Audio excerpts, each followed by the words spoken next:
Hello, everyone, and welcome back to Spokane Talks News. Today we have State Representative Jenny Graham from the 6th District here to talk about crime. Jenny, welcome to the show. Thank you. It's a pleasure to be here today. Yeah, and as always, we're always happy to have our state representatives in to talk about certain issues or whatever today's topic is. And today we're going to talk about crime. Is that right? Yep, that's right. Alrighty, let's dive into it. So, you were involved recently with Timothy Pauly, correct, or helping Jay Inslee enact a certain policy, right? Yes, so to give your viewers a little bit of background, Timothy Pauly is a convicted mass murderer involved with the Barn Door Tavern murders that happened in SeaTac. And he recently came up for parole with the ISRB board, Independent Sentencing Review Board. And the family invited me and also former King County Sheriff Dave Reichert to sit in on that parole hearing. And for me, that was an education. I hadn't had an opportunity to do that before, but I did understand from the family a little bit more about the case, and then I watched the process. I watched how that parole hearing was conducted. I listened to the questions that were being asked. I listened to the responses.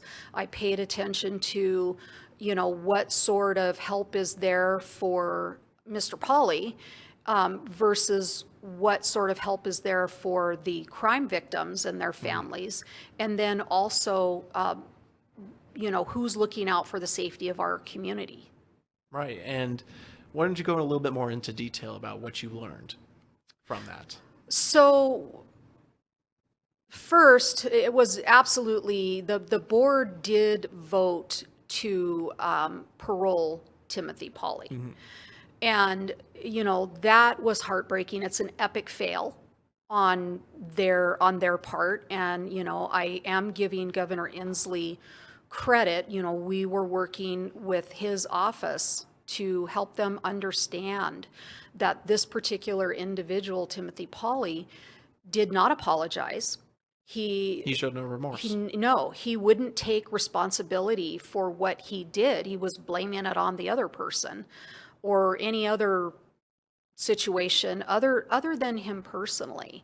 And he showed there was not an ounce of a shred of any sort of emotion or remorse on his part for the lives that he took and the lives that he permanently, affected.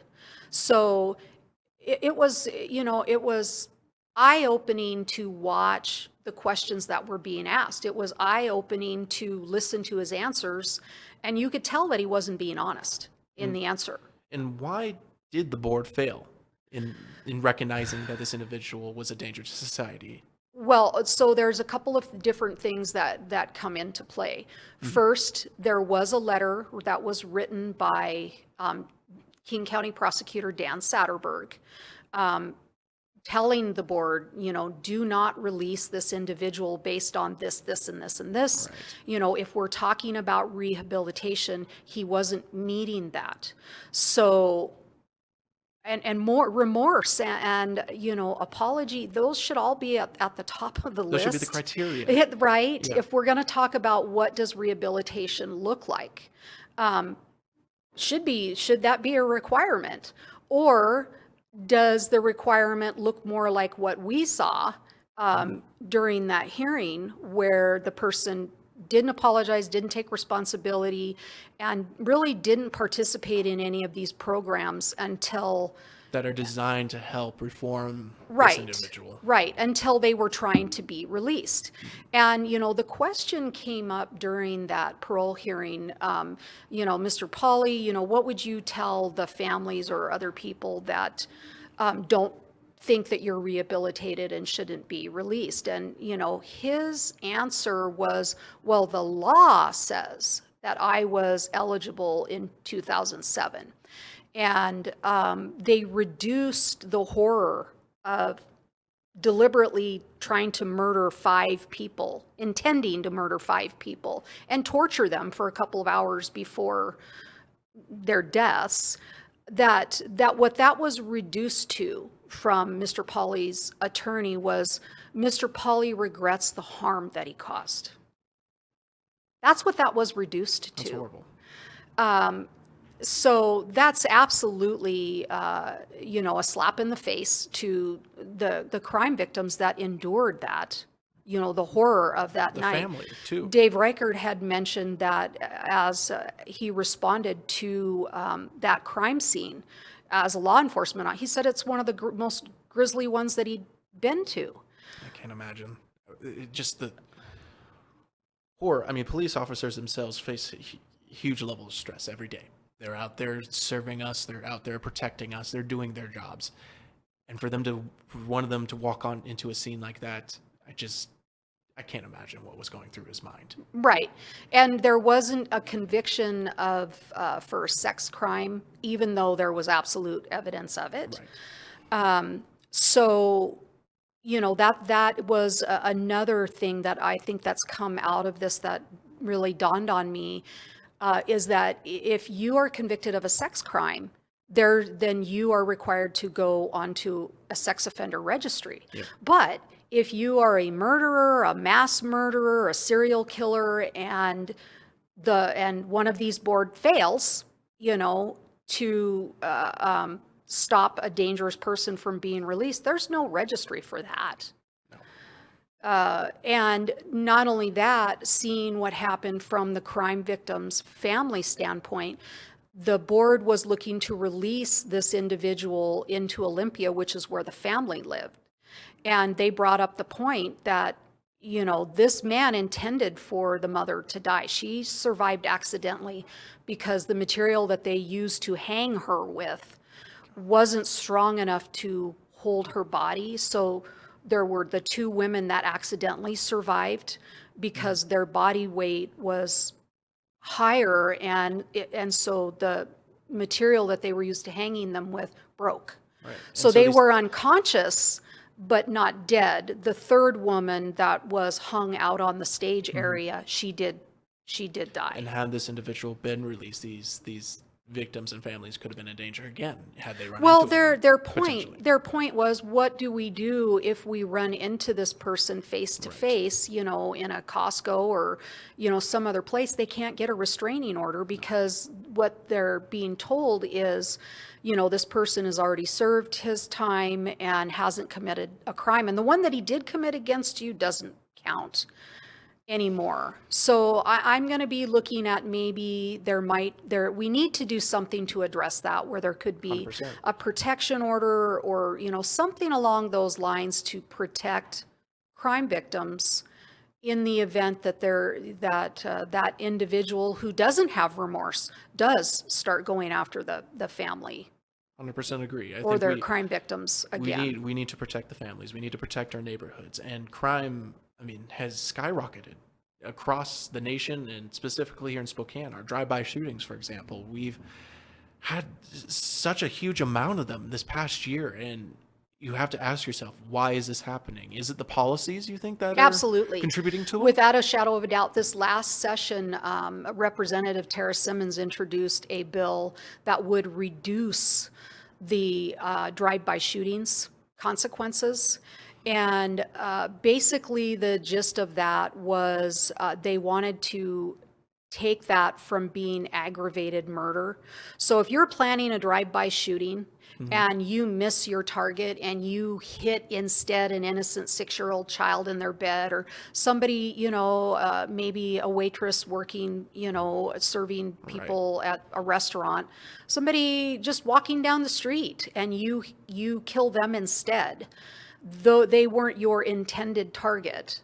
Therefore, they didn't want that to be aggravated murder. Now, you still plan to do it. You did plan to kill somebody. Shouldn't matter that you didn't hit your intended target. Yeah. So I introduced a bill, in answer to that, that said, if you commit a crime, a violent crime with a gun, you will not be eligible for early release, period.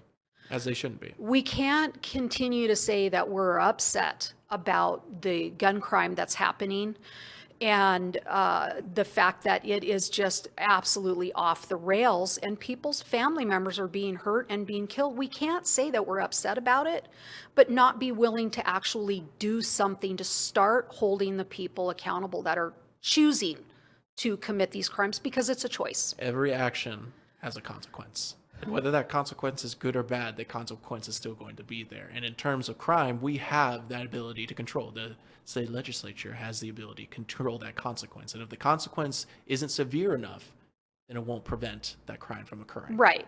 And I also, I have stood up for other things, regarding that, where there was a bill that they were trying to take whatever crime somebody committed, and it really didn't matter what it was. It could have been anywhere from stealing a candy bar, Breaking in your to car. Gary Ridgway murdering 50 people, convicted murdering 50 people. They wanted to treat them the same, where they would take whatever their sentence is and automatically knock off a third to 50% of that sentence. Right? I did not think that that was right or fair. It's not common sense. No. either. And it's again it puts the crime victims and our neighborhoods as being treated as second-class citizens in Washington state, because instead of putting safe, clean neighborhoods first, which is the responsibility of government. They're putting the prisoners. That's right. values They're first. putting the individuals that deliberately are making these choices that have real consequences for crime victims, their families, and our communities. Now- They're always being put first. Now, that doesn't mean that the criminals' responsibility or importance isn't any less. Each individual crime, each individual person who commits a crime is unique, I would say, in their aspects. You have to look at their past criminal history. That is absolutely part of what the conversation is. It's, I as a state legislator, that is not my goal, just to put people in jail. No. That's not, that You is. care about these prisoners. I do. And I care about their families too. Yes. But I think that we have to be able to find a balance. You certainly do have individuals that, for whatever reason, make a decision to create a crime victim, to ignore our laws. And, that's why we have a justice system. Yes. That's why. And we need to intervene early enough. Right. We should be intervening early, because when we fail to do that, a lot of times these criminals and the crimes escalate.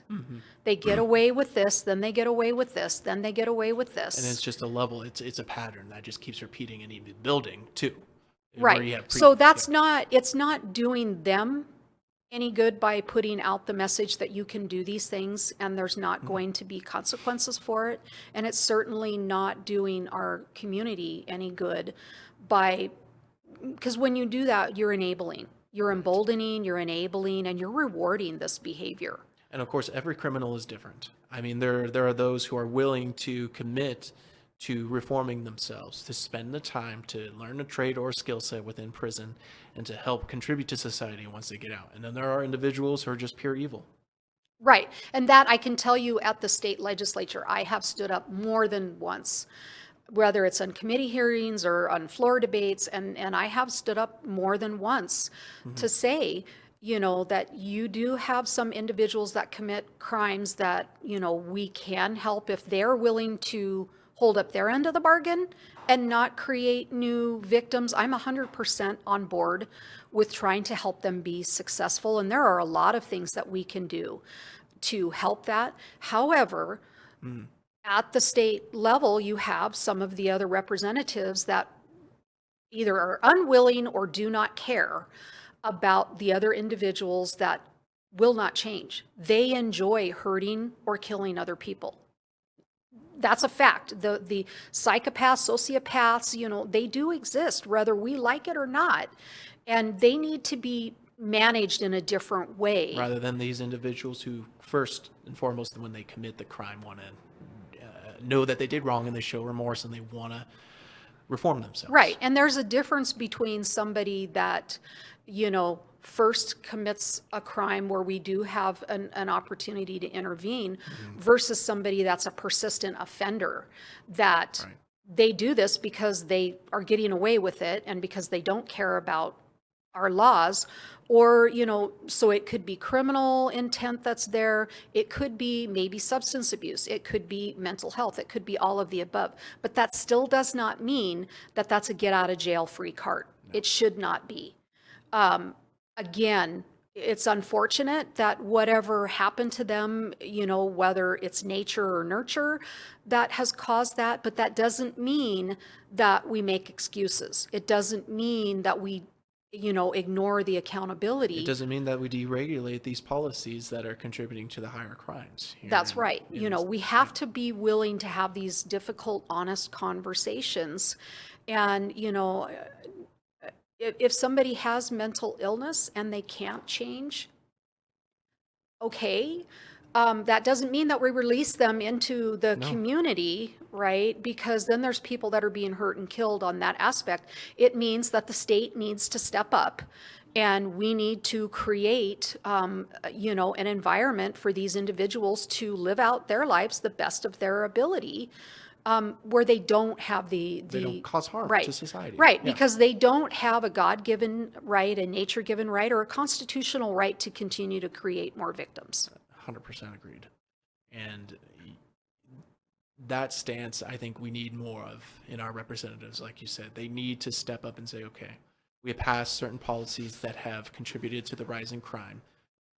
We're accountable for this, and we want to reform this. Mm-hmm. And rather than that, they continue to pass these policies for whatever reason. Right. And, part of that is, we get elected to represent the people that put us in that seat, to represent for them. Sometimes they might just need help with the Employment Security Department because they're not getting their checks. Other times, they really do have a need for us to step up and stand up to protect, their families and protect their businesses. To promote common sense policies. Exactly, right? We work best in the capacity, though, when it's in partnership with the people that we're representing. I can tell you that, there is nothing that I enjoy more than getting emails, than getting phone calls, even if it's people that might be angry about something, because it shows that they're paying attention. It shows that they're also contributing to right. reaching out to the representative and right. notifying them of the problem. Right. It shows that they want to be included. Now, sometimes they may not have certain information, so they're going off of just what they know. And so the majority of the time when we do get a chance to talk to them and fill in some of the information that they weren't aware of, then you are able to ask the question, would you have still wanted me to take the stance that you wanted me to take? And once they have that other information, 99.99% of the time, it's like, well, no, thank you for explaining. I really didn't understand what all was involved with this. So if I wanted to reach out to my representative, where would be the first place I would go? Where would I find that information? So every one of us to reach out to us, whether it's us or our LAs. First, you could easily look us up online. You can go to, ledge.wa.gov. Okay. And ledge is actually LEG, leg.wa.gov. So that pulls up a page where you can locate, you can find out who your representative is. You can pull up our webpage. Because that's going to be the first step in identifying. Right, to learn, who we are. There's parts in there where if you want to testify in a bill, you can do that. Fantastic. Is there a Zoom option to participate in certain bills? Yes, that's what has happened, and we're going to continue to fight to keep that because it's harder for those of us in Eastern Washington. Because if they cut out the Zoom, because if we're, like I said, we're in Spokane. If we wanted to participate in Olympia, rather than drive 5-6 hours over there to go participate, and having that Zoom option really. Well, there's that, and you have elderly and you have disabled. That's true. So it is much harder for us to participate in our government because we have distance and we have a mountain and we have weather. So if COVID did one thing positive, is that it did help to institute what I had been working on, which was remote testimony. And that gives the average individual the opportunity to be sitting on their couch, to say, hey, I care about this, so I'm going to click in here. I can Or go if I want to under. listen in and learn about the Right. bill, that'd be, So they can watch the committee hearings, they can sign up to testify, you can provide written testimony, and you can vote on that issue, whether you support it or you don't. and is this all under lake.wa.gov? Uh-huh. Okay, Yes. fantastic. And you can also go under Washington State House of Representatives, which will pull up information. But, and then there's tvw.org. Okay. So they have archives for any of the hearings or floor debates that have gone on. Of previous bills So that have been passed. again, it doesn't matter what your political persuasion is. It doesn't matter. These things all affect us at our doorsteps, at our businesses, and it's a way for them to be involved. And you know, we do hear so much on the news where people don't know. They don't know who to trust. They don't know what to believe. And so what I've been personally doing is trying to give them the power back into their hands by saying, here's information at your fingertips. You can read the bill.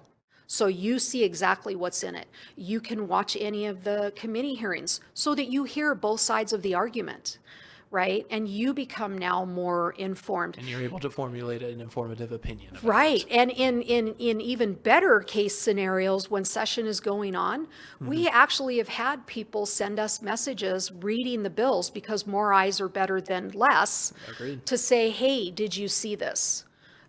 Or, you know, maybe this is their business or their expertise, that they can give us input and they can say, well, this is how this is going to affect my business.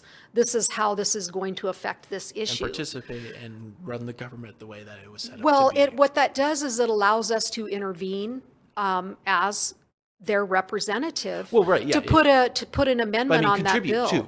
That- Exactly. yeah. Their voice is being heard is what I'm saying. And it matters. The only time it doesn't matter is when they don't use it. Yeah, and we should. I mean, 100%. As citizen, we take for granted our rights as citizens here in America, and if we don't participate in these bills or raise our voices when we have a problem with it to our representatives or our state senators, then nothing's ever going to get done. Nothing's ever going to be voiced about it unless we give our voices and let ourselves be heard. Well, right. And I will, the other thing that I would also add, and this is just, I'm in my second term. So, you know, it takes a little while to get your sea legs under you. You've got so much that's coming at you all at once. What are the rules? What's etiquette? You know, how's this process? So there is a little bit of a learning curve that's there. But the other thing that I've seen, and I think that the people really need to, especially now, pay very close attention to, is that you have representatives like me that realize that seat doesn't belong to us. It belongs to the people that put us in that position, right? And we do take an oath to uphold our Constitution. I did that as also, you know, as an Army veteran. You know, the oath was a little bit different, but similar. And You still in held up that wording, oath. exactly. So, you know, I have adhered to those oaths. However, you do have the other side.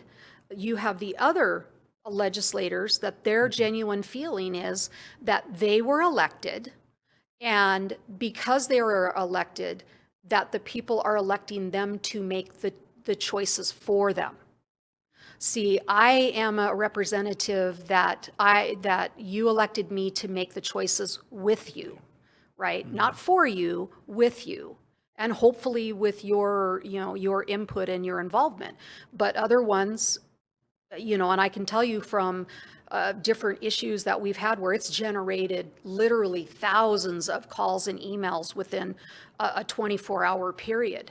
And people coming to the Capitol to be heard to say, you know, we're the boss and we're telling you that we don't want this. But their stance has been, I was elected. This is the decision that, you know, I'm going to make. And so what the people want falls on deaf ears at that point. Agreed. And I'm so happy that you listen to the citizen, your constituents, that you're able to continue to do so and be effective in government as well. So, State Representative Jenny Graham of the 6th District, thank you so much for joining us today on this program. And we really appreciate everything that you had to say, Thank you. of course. And thank you for joining in. Have a great day.